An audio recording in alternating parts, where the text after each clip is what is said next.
Tu te demandes, est-ce que mon enjeu peut être adressé en coaching? C'est une question que j'entends souvent. Laisse-moi te donner quelques exemples concrets d'enjeux que je travaille régulièrement avec mes clients.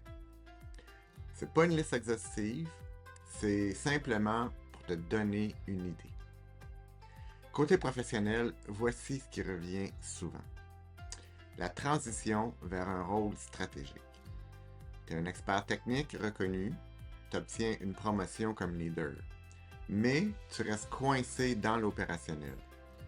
Tu sais que tu devrais déléguer, penser stratégie, développer ton équipe, mais tu te retrouves toujours plongé dans les détails.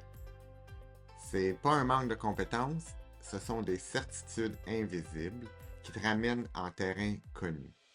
L'affirmation de ton leadership. Tu veux prendre ta place, avoir de l'impact, mais tu crains les conflits ou le jugement. Tu as des idées, des opinions fortes, mais en réunion, tu te tais.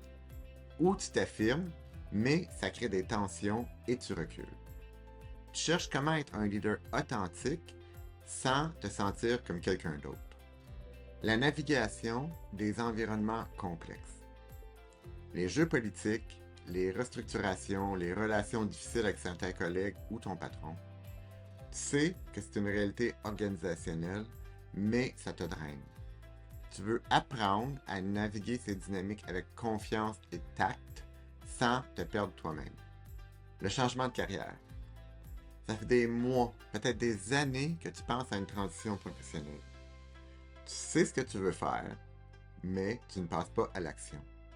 Il y a toujours une bonne raison d'attendre encore un peu. Ce qui te bloque, c'est rarement les compétences. Souvent, ce sont des certitudes déguisées en prudence. Maintenant, les enjeux plus personnels qui ont un impact direct sur ta performance professionnelle. Le syndrome de l'imposteur. Tu as les résultats, l'expérience, les succès. Mais dans ta tête, tu doutes constamment de ta légitimité.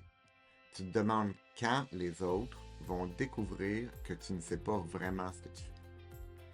Cette voix te dit que tu n'es pas à ta place. Elle sabote tes décisions et épuise ton énergie. Le manque de confiance en soi.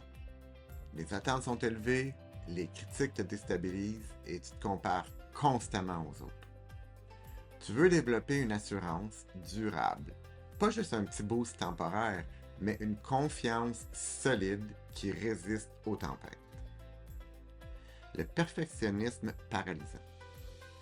Tu as des projets importants, des idées brillantes que tu ne lances jamais. Parce que ce n'est jamais tout à fait prêt. Jamais assez bon. Tu procrastines sur ce qui compte vraiment en te concentrant sur des tâches moins importantes, mais plus urgentes. Le perfectionnisme te protège de l'échec, mais il t'empêche aussi de réussir. La procrastination chronique. Tu sais ce que tu dois faire, tu veux vraiment le faire, mais tu trouves toujours une excellente raison de te concentrer sur autre chose. C'est pas de la paresse, c'est ton cerveau qui évite quelque chose. Mais quoi exactement? Tu vois le pattern? Dans tous les cas, le problème n'est pas un manque de connaissances, de compétences ou de motivation. Ce sont des patterns invisibles qui te protègent, mais qui te limitent aussi. Ces exemples sont fréquents, mais ils ne couvrent pas toutes les situations. Ton enjeu est probablement différent. Il peut être plus spécifique, plus complexe, plus personnel. La question n'est pas est-ce que mon enjeu est sur la liste?